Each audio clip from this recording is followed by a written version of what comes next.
Yo, what's up guys? Hope Discovs here coming at you with a brand new video. Today I have something a little special planned. I'm going to be doing what I would consider it a way too early mock draft. The college season basically just ended. I think there's a couple bowl games left. The Final Four play. But for the most part everything's finished. That being said, I haven't really done like a big case study in any of these guys or anything, so I don't really know that much. I basically know what the analysts know, and then some other background knowledge that I've picked up from actually just watching games this year. So, not a lot. Don't take anything as certain. My homie hopped in the back. Let me go grab him. Come here.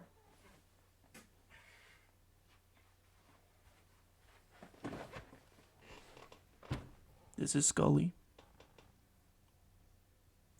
He's a good one. He's always in my room. Anyways, that's besides the point. It's the first time that I've ever tried to put a webcam on OBS. I think it works pretty well. I don't know. We'll find out later, I guess. I did also fix the lighting a little bit from the last time I recorded, so that's also nice. I think it looks better this way. I think it looks a lot better this way. I'm recording this December 27th at like 1:30 in the morning. So hopefully this gets up before New Year's. I think it should.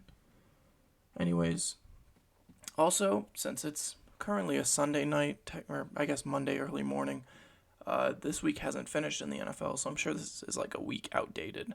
But this early on, it doesn't really matter that much. So for the first pick for the Jaguars, I think the Jaguars are...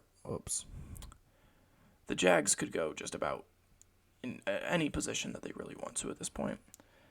I think their best bet would be to take the best player on the board. They do need edge help. And in my opinion, I think the top two players in this class are both edge rushers in Kayvon Thibodeaux and Aiden Hutchinson. I've seen a lot of people favor Aiden Hutchinson lately. I'm personally a big Kayvon Thibodeaux believer, and I think if you have the number one pick, I don't think you can turn down Kayvon Thibodeaux over Aiden Hutchinson. Hutchinson came alive towards the end of the season. He played outstanding, don't get me wrong. He is a freak of nature. But I think in the way of mechanics, I think Kayvon Thibodeaux is just a little bit more sound. I feel like you can't go wrong either way, but I feel like Kayvon's probably the better choice. And I don't think the Lions will even hesitate to take Aiden Hutchinson. I mean, they do need a receiver. I don't think they could get it here. They need a corner. I mean, I don't think they need corner help as bad as you would believe. They do need a quarterback, but sorry, sucks to be you. The quarterbacks in this class, I'm not a huge fan on any of these quarterbacks. I wouldn't be surprised to not see a quarterback go in the top 10. I really wouldn't. But I think here you have to go with the other edge on the board in Aiden Hutchinson. I don't think there's really another option there if you're the Lions picking it too. If you're the Texans going at 3, it gets a little bit more interesting. I think safety is a huge need for them, but I don't think you pick a safety third overall. I think corner is a huge need for them, but I also don't think you pick a corner third overall. Quarterback is a need, but I don't think you can bet on any of these quarterbacks here. I wouldn't be surprised if they went quarterback or maybe even traded back to grab something. But here, personally, I think they follow suit and also take an edge in George Karlaftis of Purdue. I don't know if there's ever been a time in NFL history that edges have gone back to back to back like that, but I think it could very well happen this year. Karlaftis is one hell of an athlete. I think the Jets, if the Texans pass on him, the Jets won't probably. The Jets are another team that you could go many directions if you're the Jets. You have so many needs. Realistically, I wouldn't be against a quarterback at this point either. I mean, in this class at 4 I would, but normally in a draft, if you're picking at 4 and you're the Jets, I wouldn't be against turning on Zach Wilson after a year. I really wouldn't. Obviously, edge. They need edge, but I don't think it's their biggest need, and you're not going to get one here. In the way of a tackle, if I had to bet they take a tackle here, they could go corner. I'm not huge on any corners here at 4. I think it's a little bit early to take any of them off the board. I'm going to have them take a tackle. And I'm actually going to go down the board compared to their rankings and take Evan Neal. I am very, very high on Evan Neal. He is one hell of a player. I think he's my favorite tackle prospect I've seen in a very long time, and I was very high on Penei Sewell. So I think the Jets take Evan Neal at 4. If you're the Giants at 5, let me check this really quick, because I know all these teams basically go back to back to back, right? The Jets pick at 7 again, the Giants pick at 8 again, and then the Eagles have 2 picks back to back. Yeah. I mean, if you're the Giants here, I don't think they turn against Daniel Jones this year. I don't. Definitely not at 5. I wouldn't be against a wide receiver, but I really don't think that there's a wide receiver that's worth taking at 5. Same with edge. I don't really think that there's an edge that's worth taking here. I like Ajabo. I like Sanders. I'm high on Drake Jackson, but I don't think any of them warrant a 5th overall selection. Wide receiver, I am huge on Chris Olave, but I think it's a little bit early to think about taking him. You could try to bet on a QB, but I don't think any of these guys are that special. So what do you do if you're the Giants? I don't think that they really need a tackle that bad. I really don't. They could go in so many different positions. They're really hard to draft for this time around. I think based off needs and best guy available, I'm going to give them Devin Lloyd out of Utah. I think they do need linebacker help a little bit more than most think they do. I think you're taking the best player available at a position that he can impact immediately for your team, and I think that's Devin Lloyd out of Utah. The Panthers, I've thought about this one a lot. They could go tackle. I wouldn't be shocked if they went ahead and grabbed Akeem. I wouldn't, or even Charles Cross. I wouldn't be shocked at all if that was the move here. But personally, I think that this is Matt Corral. I think this is where the first quarterback comes off the board. If the Panthers are sitting at 8 and they have a chance to take the top QB in the draft, I think they do it. I don't think they think twice about it. They've switched between like 5 different quarterbacks this year, and I think that's probably where we see the first quarterback go. Although I wouldn't be surprised if we see another tackle come off the board there instead. Now, if you're the Jets, sitting at 7, it's a little bit better of a spot to possibly see one of these corners come off the board. In Derek Stingley or Booth, or is he Andrew Booth? We could even see Chris Olave go here. That wouldn't shock me. Even Kenyon Green wouldn't be the most shocking thing in the world, but I don't think they double up on O-line at number 4 and 7. I think at 7, I'm going to go with David Ajabo. Address basically the biggest need on the team. And I think David Ajabo is a lot better than 22nd in the class. I think his stock is going to go up considerably once the combine happens. So I think that's probably a pretty safe bet. Now, if you're the Giants picking again, I mean, I struggled with them the first time. I'll struggle with them the second time. They are a hard team to really pick for because they have a lot of needs, but again, they're a team that I wouldn't be surprised if they trade down a little bit. Picking here at 8, though, or it is 8. Picking here at 8, I think I'm going to give them Chris Olave. I'm very high on Chris Olave. I don't really think that their wide receiver core has been very good this year. They did add Kenny Golladay. They haven't really used him that well. I'm pretty sure he's missed quite a bit of time as well. Their wide receiver core hasn't been great at all, and I think Chris Olave is amazing. He was basically wide receiver 1 in last year's class. So he was a top 5 wide receiver last year. So I think he'll be the first wide receiver off the board, and I think 8 is a good spot for him. If you're Washington here, I think there's really 3 options that they could go here. I think 9 might be a little bit early to see a safety come off the board, but Kyle Hamilton is one hell of an athlete. He's one of the best safety prospects I've seen in years. So I wouldn't be surprised if they did jump on him at 9 here. They do desperately need a quarterback. They really do. It wouldn't shock me if Kenyon Green out of Texas A&M was the pick either to upgrade the interior. It's tough because I'm not huge on any of these quarterbacks. I'm really not. But if you're Washington, how desperate are you to grab a quarterback? I'm going to give them Kenny Pickett out of Pittsburgh. I don't feel amazing about it because, like I said, I'm not huge on any of these quarterbacks. But I like Kenny Pickett a lot. He kind of reminds me of Taylor Heineke in many ways. He's not the most accurate with the football, but he does everything in his power to get you a win. And he has that drive. So he's an athlete. He can run for you. He has some accuracy problems, but if you can polish that out, he's going to be one hell of a quarterback at the next level. He's personally my QB1. I like Kenny Pickett. Taking him at 9. The only other option here for me is Kyle Hamilton. And I don't know if you value a safety as much as you would a quarterback. So you take a chance here.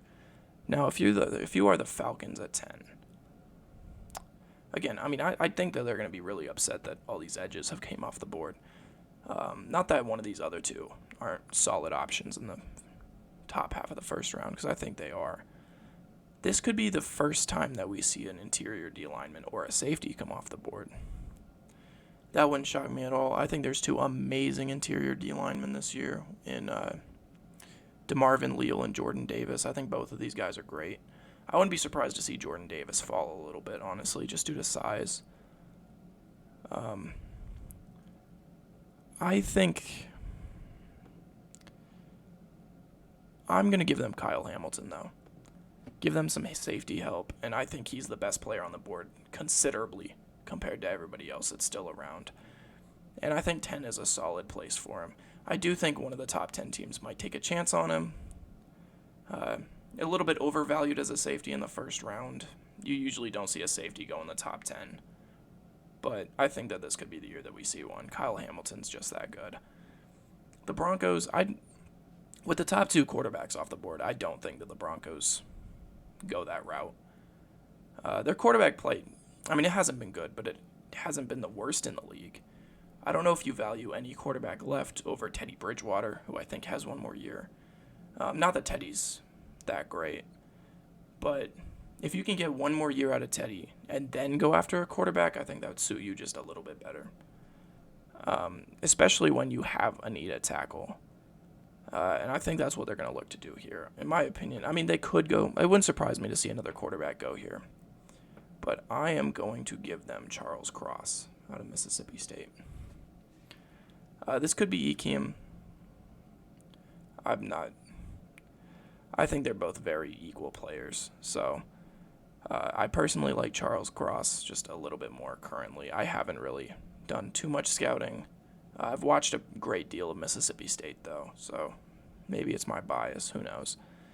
If you're the Vikings here, the Vikings are another team that I think has a lot of needs that they could look to address this year. With the top safety off the board, I don't think that this is a spot where they reach to get a safety, especially given the safety's value. This could be an interior D lineman. I think that serve them well. I don't think that their cornerback play has been awful. I think I don't think that they need a cornerback that badly. I think that it's pretty rare to see an interior D lineman go in the top half of the first round too.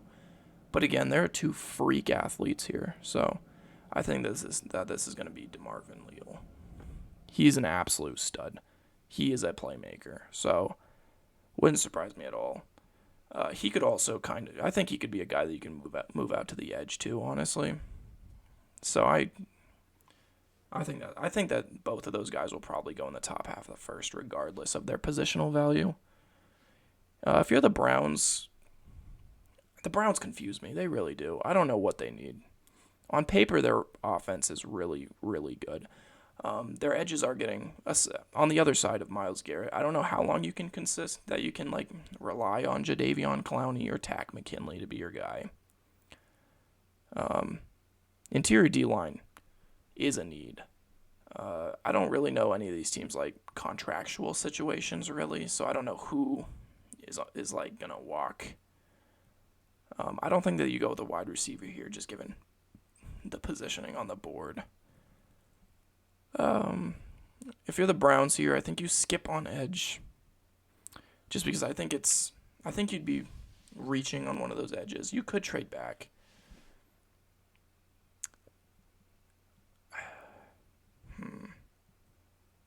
I think that if I'm the Browns, I think I'm going to have them reach a little bit. I think I am going to have them grab an edge. I'm going to have them grab Drake Jackson out of USC. I think he's a guy that will sneak into the first round for sure. I think personally I'd value him anywhere from like the 20th pick to the end of the first round.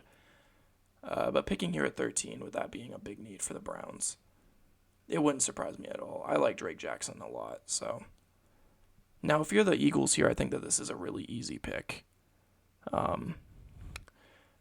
I think the Eagles are another team that defensively they have a lot of needs. But with the top corner still on the board, I think that this is where you look to take him. I think they're definitely worth a pick sooner than this, but this is where they've fallen this far just due to positional, not being the biggest need for other teams. Personally, I think that my cornerback one as of right now is Andrew Booth. That being said, I've definitely watched a lot more Clemson than LSU this year, so maybe it's something with that. Andrew Booth was also one of the top cornerbacks last year, too. So, I have the Eagles taking Andrew Booth here. One of their biggest needs, I really do think that they need some secondary help pretty badly over there in Philly. Now, if you're the Saints at 15, it wouldn't surprise me to see a quarterback come off the board again. Again, not that I'm like insanely high on any of these guys, but I think that this is going to be Desmond Ridder. There's only 3 quarterbacks in this entire class that I think are serviceable at the next level. There are 3 guys that I think could possibly be franchise guys. And it's the 3 that have been drafted now: Kenny Pickett, Desmond Ridder, and Matt Corral. I like Desmond Ridder a lot, actually. I watch a lot of Cincinnati. I think he's an athlete. He really is. He wins you games by any means necessary. He's one of those guys. Kind of reminds me of Josh Allen in that sense. So I like Desmond Ridder. I don't think he's going to be like the next big guy, but I think if you're the Saints, you're definitely in a position to take a chance on a guy there. Now, if you're the Steelers, you might actually just be chokeholded into taking a quarterback here. I don't know who you take. If you're forced to take a quarterback with the top 3 off the board, though, that's the biggest problem for me. I don't think any of these guys are great, but again, you might, like the Steelers situation, they might actually be forced into doing it. Unless they can do something with the free agent market, maybe, but I don't think that you can bank on that. But see, this is my team too, so I kind of know their draft philosophy, and the Steelers don't really reach down the board early. As dumb as it is, I don't know if they take the 4th guy off the board at quarterback this early. This is another spot where I wouldn't be surprised if they trade down to take a quarterback. Kind of weird that you're talking about a team trading down to take a quarterback, but I think it could be in play. I think if Ekim is still on the board, I think you do that. In my opinion, I think he's well worth a top 10 pick, probably 7th or 8th. And if he's around at 16 for the Steelers, who I think have one of the worst O-lines in the league, I think you should do it. Even given your quarterback situation, if you can pick between the top 3 quarterbacks, I think you should do it. I think if all 3 are gone, I don't think that you reach down the board that far. So I think Ekim is a solid pick here out of NC State. They need tackle help desperately. They need O-line help desperately. They need a lot of things desperately. So I think addressing the O-line, if you're not going to address quarterback, if you're able to improve your O-line, you should do that immediately. And I think that's what the Steelers will look to do if the top 3 are off the board. Now, if you're the Chargers,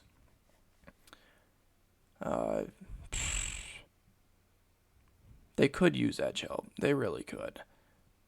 D-line help in general would help this team significantly. It says they have a need at tight end. I don't really think that there's a tight end worth taking, right? Not really. Yeah, not really at all. So I don't think that that's something that they'd look to do.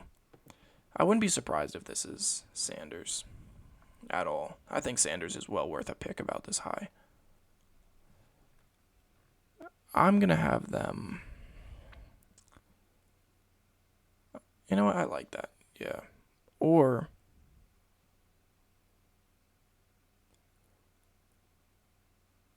God, if you're the Chargers, what do you do?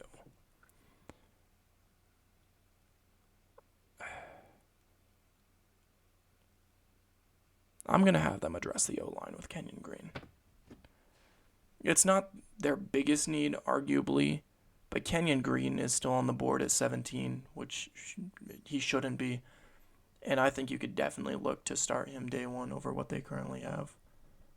So, I'm going to go with Kenyon Green. It would kind of surprise me if he went to LA, but surprising things happen all the time in the draft. Now, if you're the Raiders, the safe bet here is to take a third-round pick, because that's what they do every single year. They always just take a player that's way down the board and mess up everybody's mocks. So realistically, that's what they should do. The Raiders' draft philosophy is really just something else. It really is. Again, with everything going on, there's so many needs with the Raiders. They could look to address wide receiver. And it wouldn't be a bad place to do it. I think Burks would be a great pick at this spot. They could look to address corner as well. And Derek Stingley is still on the board. Interior D-line, they could take Jordan Davis. Knowing the Raiders, I think that would be a pick that makes sense. He's going to get an overwhelming amount of media coverage due to his size. And it wouldn't surprise me if that's the Raiders' selection. I am actually going to let them address corner, though, with Derek Stingley. Derek Stingley at 18, I think that's about where I would expect him to go. Probably anywhere from that 12 to 18 spot. I think he's definitely a steal at 18. He's a little bit of a gamble, but if he pans out, I think he's one hell of an athlete. Kind of a high-risk, high-reward kind of player at 18. I don't think he's going to be a walk-in and be a day one stud or anything. They did have Nate Hobbs this year who played very well. But I do think that their secondary could afford to be upgraded. Now, if you're the Eagles picking here at 19, it would kind of surprise me if they went edge. I think Sanders would be worth a pick here. I don't really think that you can address safety at this spot. It wouldn't be overly surprising to see the third quarterback come off the board here, but I don't think it's the biggest need for the Eagles. I don't think I value any of these quarterbacks over Jalen Hurts. I really don't think I do. Maybe Carson Strong, but are you willing to take that risk? And I don't really think so. For that reason, I am going to give them Sanders out of Cincinnati. Now, for the Ravens. The Ravens, again, like they're picking at 20, but they're one hell of a team. They really are. I think they're, when healthy, I think they're brilliant. But injuries do plague the Ravens, and they've gotten really unlucky with them this year. I think that this is probably where we see Jordan Davis come off the board. Most likely. I mean, they could address their secondary. They could. I kind of like that, actually, now that I think about it. I'm going to give them Gardner, back-to-back Cincy guys off the board. I'm going to let them address their secondary. I watch a lot of the Ravens. Their secondary is not amazing. So, I like that. A little bit over them addressing Jordan. I think Jordan Davis is a guy that we could either see go extremely early due to his size or fall back in the draft due to his size. Because I think he's going to have to lose a considerable amount of weight to get into NFL shape. And I don't think that that's either going to scare, his weight and size is either going to scare teams away or somebody's going to overvalue him. It's one or the other, and who knows, really. If you're the Dolphins here, given everything that they need, I kind of think that this is a no-brainer, personally. I think this is Treylon Burks. I think they address their biggest need with a guy that's kind of falling down the board a little bit. And if you're the Patriots picking after them, I don't think that it's the worst idea in the world just to pick another wide receiver as well. Their secondary's been their defense in general has been pretty decent all year. Not that I'm against them picking a defensive player here, especially if they can get a linebacker. I think if they can get a linebacker, that'd be great. But I'm going to give them Dotson here. Back-to-back wide receivers at 21 and 22. And again, I think both of them are pretty equally matched. I do have Burks over Dotson for the time being. Again, there's so much to go through right now.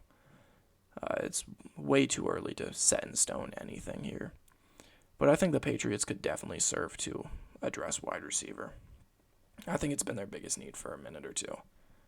And I think it's about time that they get one right. So, where are we at? 23? The Eagles, it's their third pick. I think if you're picking at 23 here, and it's your third pick, and you've addressed two places, I don't think that they go with another defensive player here. Brisker is a contender to go this early. I think he definitely is. But I think if it's your third first-round pick, I think Carson Strong here out of Nevada. I know I said earlier that they shouldn't do that because you shouldn't value them over Jalen Hurts. But if you're at if it's your third round pick, I think that's probably about the time I'd expect Carson Strong to go. I mean, they addressed defense twice. Other than Brisker, I think their third pick, if the fourth quarterback's still on the board, you should take a chance at him. And I think QB4 is Carson Strong. I certainly value him over Malik Willis and Sam Howell. So, I think we'll definitely see Carson Strong go in the first round. I don't know if the Eagles are the team to do it, but in this mock they are. I'll make other mocks once I do more research. So, I'm not big on McDuffie being the pick here. I'm really not. Even if it's their biggest need. I'm not really big on any of the other edges being first-round guys, even though we could see one slip into the first round just to positional need.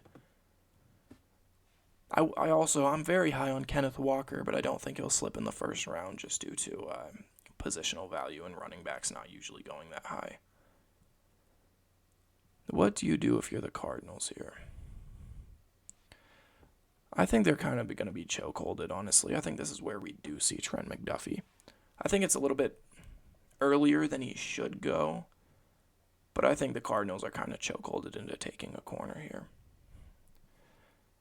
Now, if you're the Bills, what do you do if you're the Bills? The Bills are very good. They are. I mean, they have slip-ups here and there, but I think the Bills are extremely solid. Addressing O-line wouldn't be the worst thing. It really wouldn't. I like Tyler Linderbaum a lot. The Bills, for some reason, kind of seem like the place that he'd wind up. I couldn't tell you why. They could go with Jordan Davis. They could. But I do like Tyler Linderbaum here. I think he's a steal at 25. I just don't think with every other team's positional needs, I don't think that they're looking at interior as much as other places. Tyler Linderbaum at 25 is one hell of a steal, and he will be an immediate upgrade. So I think that's what they do. Now, if you're the Bengals they really should address O-line. Like, they really should. They didn't last year. I think now. Sorry, my cat's bugging. I'd assume y'all can see him back there. He's just hanging out. If you're the Bengals, I think you have to address O-line. Specifically, I think they address tackle. I think that this is Penning out of Northern Iowa. I think that you have to address it, just given last year passing up on it. I think you could go with a tackle or an interior guy. I think Penning could be an immediate upgrade over what they have. The Bengals' offensive line's not good. I watch them pretty often. That being said, they killed my favorite team twice this year, so maybe they're better than I think. But now, if you're the Cowboys, the biggest thing I think for the Cowboys is probably aging pieces. I think the Cowboys are pretty sound. I think they're competing now, as much as it pains me to say that. I don't think this is actually the worst spot to see Trayvon Walker go. I really don't think it is. I'm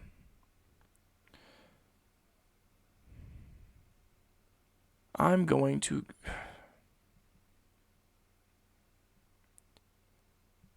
give them Brisker.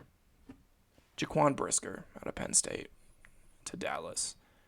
Their secondary is nice, but I think the reason that their secondary is nice is their corners more than their safeties. I think Jaquan Brisker is a guy that can walk in and immediately start for the Cowboys. Or at least immediately get the opportunity to start. I don't think that he's day one ready to start necessarily. But I think at 27 he's been falling down the board a little bit. And if it's a position of need, you should probably grab him because he can be a playmaker at the next level, certainly. That being said, I don't really think that this draft class is amazing. I don't think that they're great. I think that this draft class is one of the weaker draft classes in recent memory. If you're Tampa Bay at 28, I forget what they did first round last year.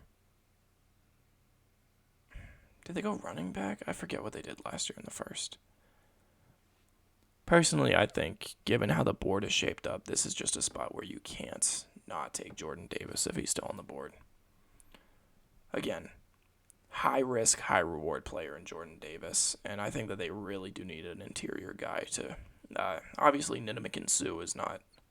He's not ageless, you know. So I think that they should probably look to address the interior of that defensive line.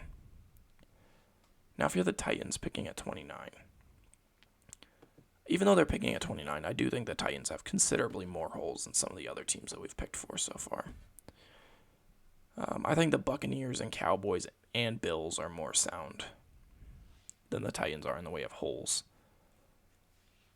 At this point, though, I do think with the way that the board's played out, it's a pretty obvious pick here.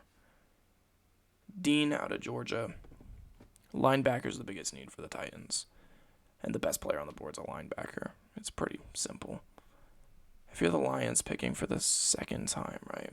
I addressed edge second overall. As I should have.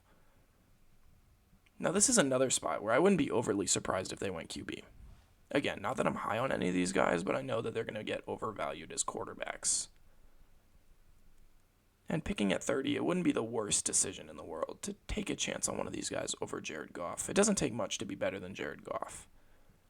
But they have so many other holes, and if they can hold off for a year or two, I think, especially given Jared Goff's current contract, I don't know if that's something that they do.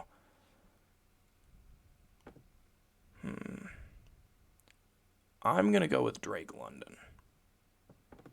I think they could look to address wide receiver. Obviously, last year they lost Kenny Golladay, and they lost Marvin Jones. Obviously, Amon-Ra St. Brown has really been good lately, but I think the Lions could definitely afford to take a wide receiver here. And I like Drake London a lot. So I think the Chiefs will be pretty upset that he's off the board, honestly. Again, though, the Chiefs on paper are really sound. Not that they've played sound all year or anything, but on paper, at least, the Chiefs are pretty sound at all positions. I do think safety would be a decent option for them, and I like Daxton Hill. Jameson Williams wouldn't be the worst pick here either. I don't think, again, Trayvon Walker wouldn't be either, but I think that this is where we see Daxton Hill out of Michigan come off the board, if you're Kansas City. Now, if you're the Packers, again, even if they're last, I do think that there's more sound teams after them. Tackle might not be the biggest need, but that O-line has been battered this year. Obviously, if they go quarterback in the first round, you should just cancel the team, send him somewhere else.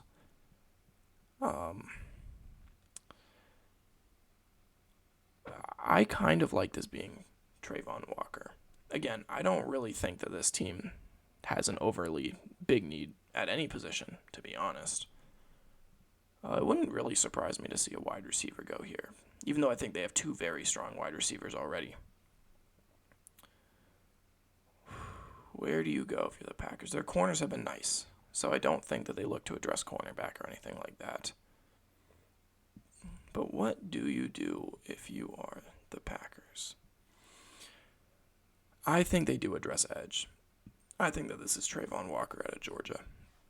I don't think the Packers have an overly huge need anywhere. I think they're sound. And I think Trayvon Walker is a guy that you have the luxury of coaching him up. You have the luxury of letting him sit behind other guys, which I think, given enough coaching and enough time to develop, I think he can become a starter in the league and a very good one. Again, I don't know a ton about all these guys yet or anything. I have watched very little tape. I know enough about the quarterbacks to know that I'm not very high on any of them from what I've watched, except Kenny Pickett and Desmond Riddler, but just from completely separate things. It's their drive that gets me, not their play, really. Again, so much is going to change that take everything here with a grain of salt, because everything is going to change. The only two picks that I'm absolutely certain of in my head are number 1 and 2. But even those two might switch, but I'm pretty confident in these two being the best players in the draft. And right now, my third would be Evan Neal. But that's really about it. I really hope you guys have enjoyed. I know that this has been a ridiculously long video, and nobody probably stuck through this, at least if you did. Actually, no, he's back there. Y'all can see him. I don't know how well you guys can see him, but my cat's back there. Anyways, I do hope you guys enjoyed. It is 2:30 on a Monday morning, so I think I'm actually going to go get some sleep. I will see you guys next time I record anything.